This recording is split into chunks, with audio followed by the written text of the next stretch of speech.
Assalamualaikum warahmatullahi wabarakatuh. Perkenalkan, nama saya Sabila Ramadhani, NIM 0101183118.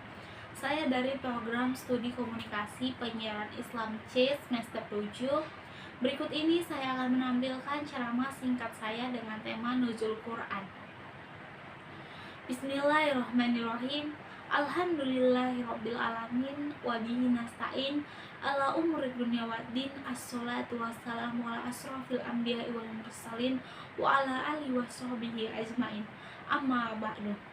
Rabbi shrahli sadri wa yassir li amri wahlul 'uqdatam min lisani yafqahu qawli. Puji dan syukur marilah kita panjatkan kehadirat Allah Subhanahu wa Ta'ala yang telah memberikan kita nikmat kesehatan dan keselamatan. Salawat serta salam semoga selalu tercurahkan kepada junjungan kita Nabi besar Muhammad Sallallahu Alaihi Wasallam. Allahumma sholli ala Sayyidina Muhammad wa ala ali Sayyidina Muhammad. Nuzul Quran merupakan salah satu peristiwa yang bersejarah bagi muslim di seluruh dunia.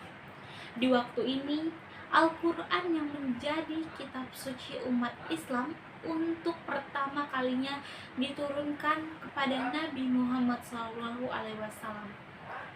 Ramadan menjadi bulan pertama Al-Quran diturunkan, tepatnya pada tanggal 17 atau 6 Agustus 610 Masehi di Gua Hira.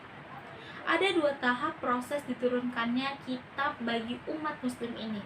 Pertama, Al-Quran diturunkan dari Lauh Mahfuz ke langit dunia dalam bentuk kitab yang utuh. Pada tahap ini, Al-Quran diturunkan pada malam Lailatul Qadar. Kedua, Al-Quran diturunkan secara bertahap melalui malaikat Jibril kepada Nabi Muhammad SAW. Ayat pertama yang diturunkan kepada Nabi Muhammad adalah surah Al-Alaq ayat 1-5 saat berada di Gua Hira. Saat itu Nabi Muhammad SAW yang berusia 40 tahun 6 bulan 8 hari menurut tahun Komariah atau 39 tahun 3 bulan 3 hari menurut tahun Syamsiah sedang berada di Gua Hira untuk menenangkan hati. Rasulullah disebut tengah gelisah saat itu melihat masyarakat Mekah. Beliau gelisah dengan orang-orang yang ada di sana, termasuk keluarganya sendiri yang memilih untuk menyembah berhala sebagai Tuhan mereka. Nabi Muhammad SAW pergi menuju ke Gua Hira untuk melakukan perenungan, berpikir memohon petunjuk dan pertolongan dari Allah Subhanahu wa Ta'ala.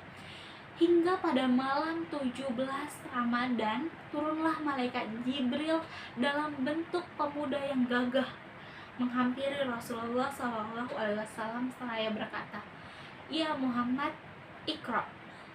Saat wahyu pertama diturunkan kepada Rasulullah belum bisa membaca. Karena itulah Allah Subhanahu wa Ta'ala memerintahkan Nabi Muhammad untuk membaca melalui surah Al-Alaq, yang berarti bacalah. Setelah ayat 1-5 ini, Al-Quran turun secara bertahap selama kurun lebih 23 tahun. Setiap ayat dalam Al-Quran diturunkan menyesuaikan dengan hal yang terjadi, seperti kondisi sosial, kisah-kisah Nabi terdahulu, hingga hikmah dalam kejadian. Ayat terakhir yang diturunkan melalui malaikat Jibril kepada Nabi Muhammad SAW adalah surah Al-Maidah ayat 3 yang turun sesudah waktu asar pada Jumat di Padang Arafah saat musim haji terakhir. Setelah ayat ini turun, Rasulullah pergi ke Madinah, mengumpulkan para sahabat dan memberitahukan bahwa Islam telah sempurna dengan turunnya Al-Quran. Peristiwa dan sejarah turunnya Al-Quran tersebut yang hingga kini diperingati umat Islam sebagai malam Nuzul Quran. Ini menjadi malam yang penuh keberkahan, di mana Allah Subhanahu wa Ta'ala akan melipat gandakan pahala muslim yang beribadah, dan para malaikat juga diyakini turun ke bumi memberikan doa kepada mereka. Karena itulah, setiap hari selama Ramadan menjadi waktu istimewa dan memiliki keutamaan bagi umat muslim di seluruh dunia. Karena bertepatan dengan saat Al-Quran pertama kali diturunkan pada 17 Ramadan atau Nuzul Quran. Kitab suci mutlak dianjurkan untuk dibaca dan dikaji sebagai pedoman amalan bagi umat muslim yang dianjurkan ketika malam nuzul Quran, yakni mendirikan sholat. Selanjutnya adalah iktikaf, yang juga menjadi salah satu hal yang dianjurkan untuk dilakukan. Pada dasarnya, iktikaf mendekatkan diri kepada Allah Subhanahu wa Ta'ala serta membentuk perlindungan diri.